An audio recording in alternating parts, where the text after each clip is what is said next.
Vous suivez RFZ-TV Religion Foi à Ziguinchor. Vous pouvez nous suivre sur YouTube et Facebook.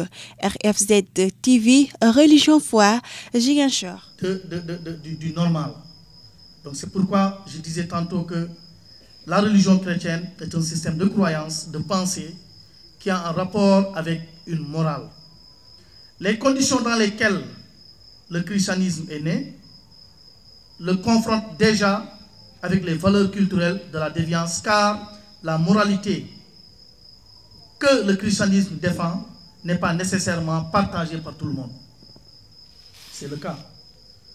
Nous partageons des valeurs au niveau de notre religion, des valeurs et des principes religieux qui sont inculqués à tout jeune chrétien ou à tout croyant.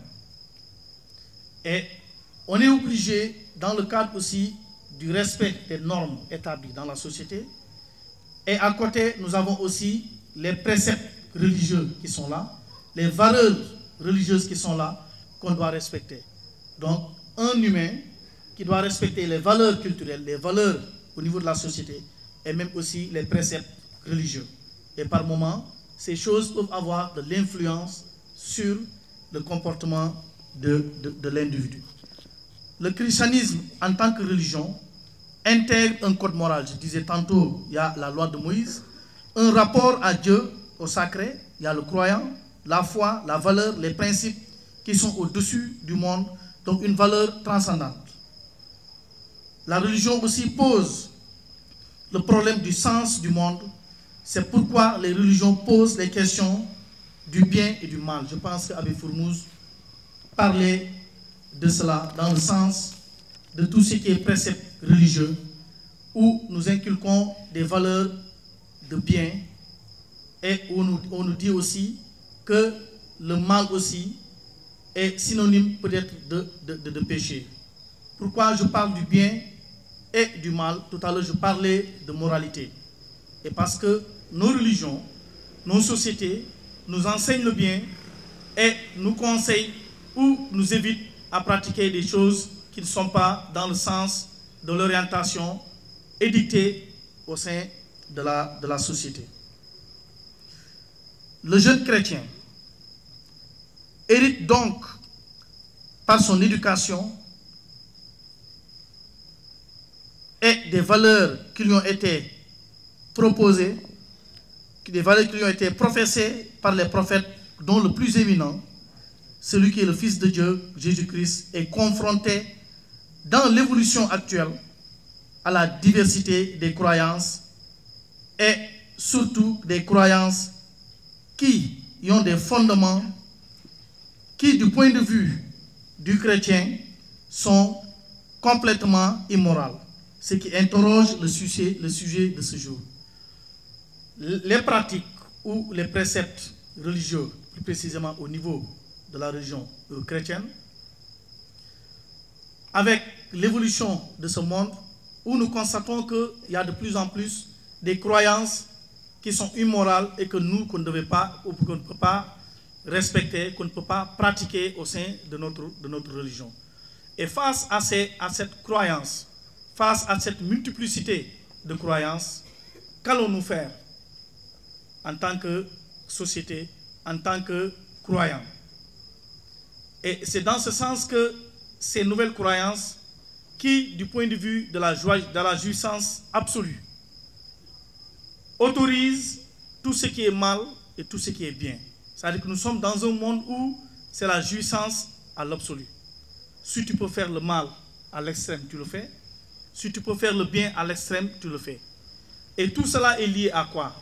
C'est-à-dire que dans le monde de la mondialisation, il y a ce qu'on appelle les rites initiatiques, qui est pratiqué par des sociétés secrètes, parce que l'homosexualité ne peut pas être départagée de la franc-maçonnerie, de toutes ces pratiques, de toute cette influence du monde allant dans le sens de ce que Abbé Jean Diouf disait, la liberté à l'absolu.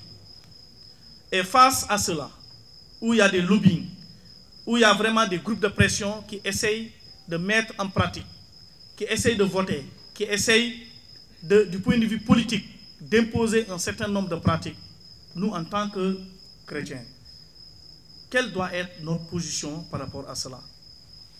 Certes, Abbé Fourmousse disait tantôt que l'Église, du point de vue des versets bibliques, il en a cité, du point de vue du droit canonique, condamne cet acte. Mais en certains moments, il y a eu cette séparation entre la clergé et la politique. Mais nous nous rendons compte, malgré cette résistance, malgré cette imposition, malgré cette restriction du point de vue religieux, mais ce sont des pratiques qui continuent à prospérer. Est-ce qu'à dire les religions ne sont plus, ou bien n'ont plus cette force-là, ou bien on doit essayer d'insérer des aspects qui sont liés un peu à la politique, même si on doit séparer la religion de la politique. Mais nous savons tous que les décisions, les lois qui sont votées, c'est du point de vue politique que ces lois sont votées. Même si l'Église a vraiment une position tranchée, une position très claire sur la question de l'homosexualité.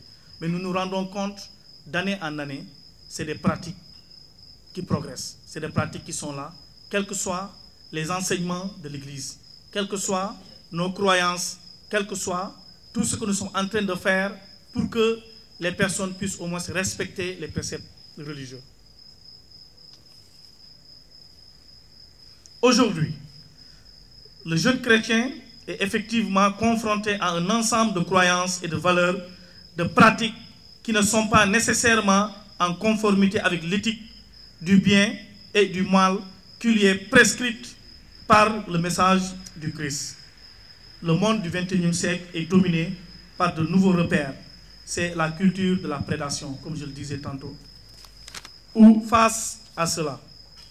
Et pourquoi cette culture de la prédation? Parce que dans ce monde d'esprit, il n'y a pas de limite, comme je le disais tantôt, pas de distinction entre le bien et le mal. C'est un monde de jouissance, comme je le disais, pas de bien, pas de mal. C'est la culture de la jouissance absolue. Comment comprenons-nous aujourd'hui que des personnes, des humains, puissent au moins aller traquer des personnes, récupérer leurs organes et aller vendre ces organes-là? Comment nous pouvons imaginer aujourd'hui que des personnes de même sexe puissent au moins faire des actes de contre nature? C'est parce que quelque part, dans le monde, on est en train de nous imposer un modèle de vie, un choix de vie qui n'est pas des nôtres. C'est à nous de voir quels sont les mécanismes et les stratégies que nous allons utiliser. Et je pense que l'organisation des conférences et des communications de ce genre permettent d'aller dans le sens d'éveil ou de sensibiliser les communautés et les chrétiens dans la rupture avec des pratiques qui ne sont pas des pratiques de la religion chrétienne. Et pour dire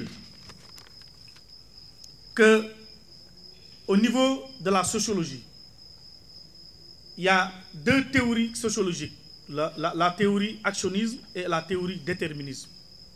La théorie actionnisme, si on doit l'expliquer du point de vue de l'homosexualité, c'est cette théorie qui dit que l'homme est responsable, il est raisonnable et il fait un choix. Cela veut dire que toutes les personnes qui sont homosexuelles, du point de vue de la théorie actionnisme, du point de vue de la théorie actionnisme, c'est l'acteur, c'est-à-dire que c'est la personne qui est consciente, la personne qui a une raison, c'est cette personne-là qui a fait le choix d'aller dans ce sens-là.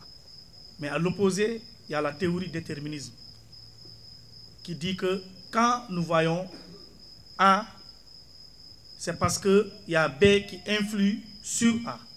C'est-à-dire qu'aujourd'hui, s'il y a la pratique de l'homosexualité dans le monde, c'est parce que quelque part, il y a eu une influence ou un mode de vie qui est proposé et qui influe sur le comportement des personnes. Là, ce n'est pas les personnes qui décident, la personne qui décide d'y aller, mais c'est l'environnement social, c'est le contexte, c'est le cadre social qui influe sur le comportement de l'individu. Et actuellement, nous y sommes. À travers les médias, à travers la publicité, les lobbying homosexuels, ne cesse de s'imposer. Et peut-être c'est les gens qui ne le comprendront pas, mais eux, ils parlent sous forme de code. Et qui parlent de code, c'est des trucs qui sont secrets. À travers les médias, si vous regardez les publicités, la télé, ils font tout pour faire passer leur message. Mais des fois, c'est nous qui ne comprenons pas. Parce que si c'est des messages codés, si moi, en tant que Balante, je parle Balante, et que Maximilien, qui est Diola, il veut parler Diola, si on ne se comprend pas, si moi je parle Balante, lui, il risque de ne pas me comprendre. Eux, ils parlent sous forme de code.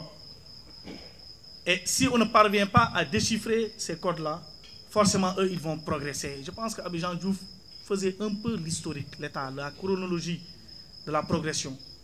Ils ont revendiqué pour qu'on puisse reconnaître l'existence de l'homosexualité. Ensuite, ils ont progressé pour qu'on puisse reconnaître le mariage homosexuel.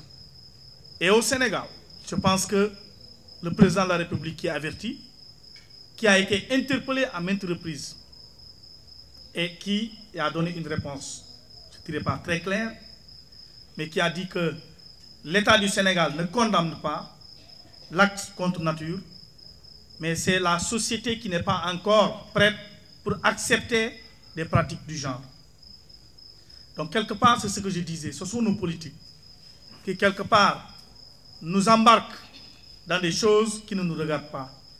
Mais face à cela aussi, est-ce qu'en tant que chrétien, est-ce qu'en tant que société africaine, parce que c'est une pratique qui n'existe pas, c'est un mot qui n'existe pas dans la société africaine, qu'on ne peut pas définir. Par le passé, on disait que c'était des personnes qui étaient efféminées. Mais progressivement, les gens se sont rendus compte qu'il y a une pratique qui est là, qui est en train d'être imposée par un lobbying, par des groupes de pression qui dans le monde qui sont très puissants et que nous, qu'on doit contrecarrer, non seulement par l'organisation des échanges de ce genre, mais surtout par nous faire entendre. Dans beaucoup de pays, on a légalisé l'homosexualité. Et où est-ce que nous allons en fait? Moi, c'est la question que je me pose. Si c'est la culture de la jouissance, si c'est dans le sens, la jouissance dans le sens du mal, si la jouissance dans le sens du bien, dans le sens du bien, je dis que c'est bien, parce que c'est au moins positif. Mais dans le sens du mal, et présentement, les jeunes chrétiens, les jeunes sénégalais, les jeunes africains sont confrontés dans ce monde de mondialisation où, à travers la technologie, on peut facilement être influencé. Ou du point de vue de la raréfaction des ressources, du point de vue de la pauvreté, du point de vue de la précarité, certaines peuvent s'adonner à ces pratiques, ne serait-ce que peut-être pour au moins avoir quelque chose. Parce qu'on l'a vu au Sénégal. Ça me permettra de revenir sur l'inné et l'acquis. Pour d'autres personnes, on va les appeler des personnes efféminées. Pour d'autres personnes, on se dit que peut-être, du point de vue biologique ou physiologique, c'est des personnes qui sont homosexuelles. Mais par contre, pour d'autres, pour qui c'est acquis, on se dira que peut-être ce sont les conditions sociales qui font que certaines personnes s'adonnent ou fréquentent des milieux du genre.